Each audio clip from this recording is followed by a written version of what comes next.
Hello, and welcome to week 2 of our little read-through of For the Time Being by W.H. Auden. Wotan and I are so excited you could join us again. Well, I hope you're cozy because we're going to dive right in. This week's section is called The Annunciation. The Four Faculties. Over the life of man we watch and wait, the four who manage his fallen estate. We who are four were once but one, before his act of rebellion. We were himself when his will was free. His error became our chance to be. Powers of air and fire, water and earth, into our hands is given, man from his birth. Intuition. As a dwarf in the dark of his belly I rest. Feeling. A nymph I inhabit the heart in his breast. Sensation. A giant at the gates of his body I stand. Thought. His dreaming brain is my fairyland. Tutti. Invisible phantoms, the forms we assume are adapted to each individual humor. Beautiful facts or true generalizations, test cases in law or market quotations. As figures and formulae chemists have seen us, who to true lovers were putti of Venus.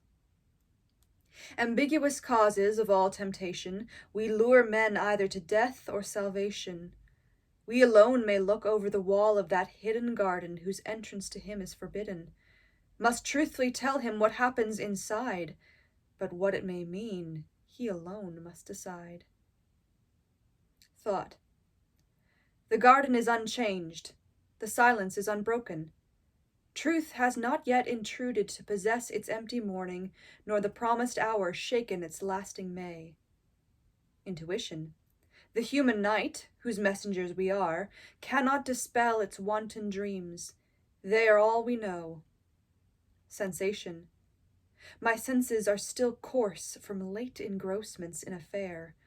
Old tunes reiterated, lights with repeated winks, were fascinating like a tick and brought whole populations running to a plain, making its lush alluvial meadows one boisterous proposter. By the river a whistling crowd had waited many hours to see a naked woman swim upstream. Honors and reckless medicines were served in booths where interest was lost as easily as money. At the back, in a wet vacancy among the ash cans, a waiter coupled sadly with a crow. Feeling. I have but now escaped a raging landscape. There woods were in a tremor from the shouts of hunchbacks hunting a hermaphrodite. A burning village scampered down a lane. Insects with ladders stormed a virgin's house. On a green knoll littered with picnics, a mob of horses kicked a gull to death. Intuition. Remembrance of the moment before last is like a yawning drug. I have observed the somber valley of an industry in dereliction. Conduits, ponds, canals, distressed with weeds, engines and furnaces at rust and rotting sheds, and their strong users transformed to spongy heaps of drunken flesh. Deep among dock and dusty nettle lay each ruin of a will. Manors of mold grew into empires as a westering sun left the air chilly. Not a sound disturbed the autumn dusk except a stertorous snore that over their drowned condition, like a sea, wept without grief. Thought. My recent company was worse than your 3 visions. Where I was, the haunting ghosts were figures with no ground, areas of wide omission and vast regions of passive color. Higher than any squeak, one note went on forever. An embarrassed sum stuck on the stutter of a decimal, and points almost coincident already approached so slowly they could never meet. There nothing could be stated or constructed.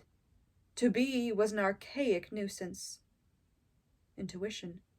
Look, there's someone in the garden. Feeling. The garden is unchanged. The silence is unbroken, for she is still walking in her sleep of childhood. Many before have wandered in, like her, then wandered out, unconscious of their visit and unaltered. The garden unchanged, the silence unbroken. None may wake there but one who shall be woken. the angel Gabriel. Wake.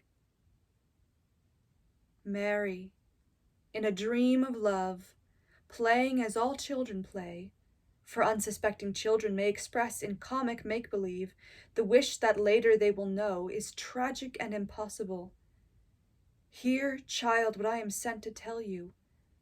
Love wills your dream to happen, so love's will on earth may be, through you, no longer a pretend, but true. Mary. What dancing joy would whirl my ignorance away?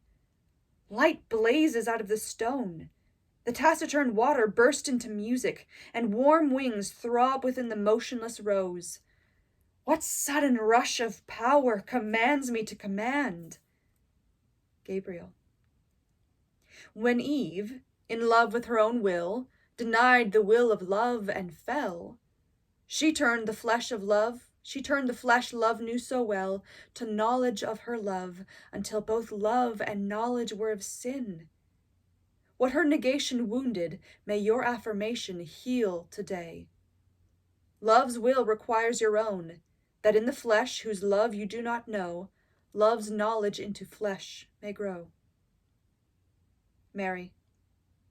My flesh in terror and fire rejoices that the Word, who utters the world out of nothing, has a pledge of his word to love her against her will, and to turn her desperate longing to love, should ask to wear me, from now to their wedding day, for an engagement ring. Gabriel.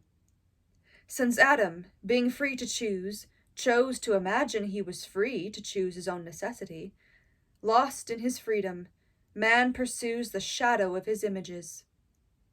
Today, the unknown seeks the known.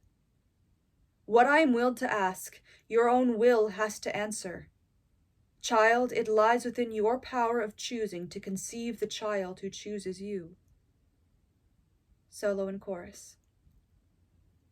Let number and weight rejoice in this hour of their translation into conscious happiness.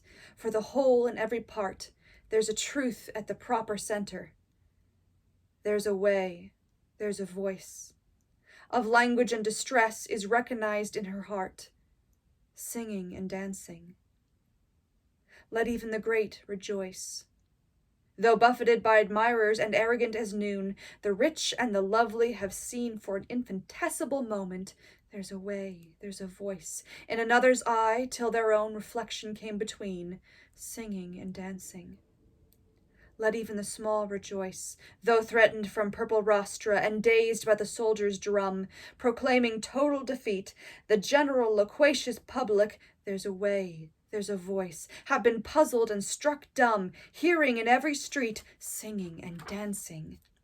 Let even the young rejoice. Lovers at their betrayal, weeping alone in the night, have fallen asleep as they heard, though too far off to be certain, there's a way, there's a voice. They had not imagined it, sounds that made grief absurd, singing and dancing. Let even the old rejoice. The bleak and the dim, abandoned by impulse and regret, are startled out of their lives, for to footsteps long expected, there's a way, there's a voice, their ruins echo, yet the demolisher arrives, singing and dancing. Well, friends, that's all for this week. I hope you'll join us again next week, and we'll look forward to reading part 3 of For the Time Being. Thanks so much for watching.